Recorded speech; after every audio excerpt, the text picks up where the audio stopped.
మొన్నేనే 3 రీజన్ల కింద విశాఖపట్నం ఎకనామిక్ రీజన్ని ప్రారంభించాను. దానివల్ల మీరు ఊహించినటువంటి అభివృద్ధి చేసే పరిస్థితి వస్తుంది.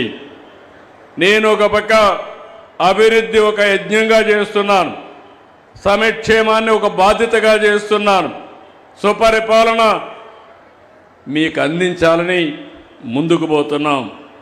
కానీ మనం అందరం కూడా ఒక యజ్ఞంగా చేస్తే ఇప్పుడు రాక్షసులు ఈ యజ్ఞాన్ని భగ్నం చేయడానికి వస్తున్నారు.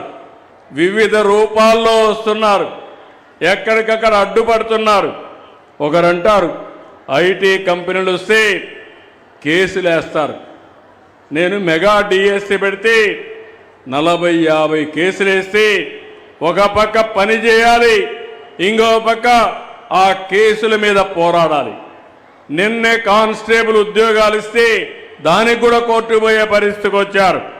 ఇలాంటి చాలా చేస్తే నేను ఒకటే చెప్తున్నా, భూబకాసురులు ఎంతమంది వచ్చినా ఎన్ని అడ్డంకులు సృష్టించినా నేను అనుకున్న లక్ష్యాన్ని చేరే వరకు వదిలిపెట్టనని మరొక్కసారి మీ అందరికీ హామీ ఇస్తున్నా.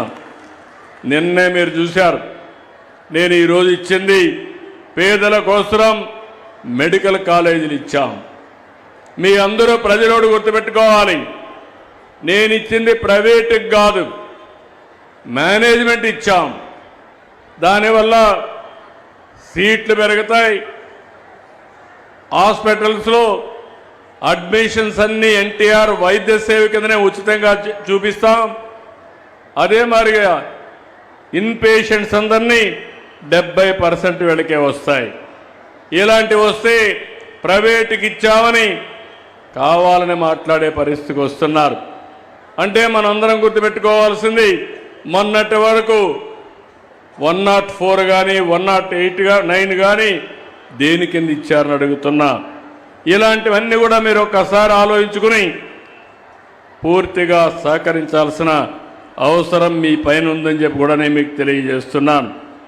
అందుకే ఈరోజు నేను ఇటీవల కాలంలో యోగా పెట్టాం. మీరు చూశారు, విశాఖపట్నం కేంద్రంగా నేను యోగా పెడితే దగ్గర ఇది మీరు గుర్తుపెట్టుకోవాలి, యోగా అనేది మన భారతీయ సంపద, మన సంస్కృతిలో భాగం. ఈరోజు 150 దేశాలు యోగాని ప్రాక్టీస్ చేస్తున్నాయంటే, ప్రపంచం మొత్తం మనల్ని ఫాలో అవుతా ఉందంటే అది నరేంద్ర మోడీ గారు ప్రపంచవ్యాప్తంగా యోగాకు తీసుకొచ్చిన గుర్తింపు.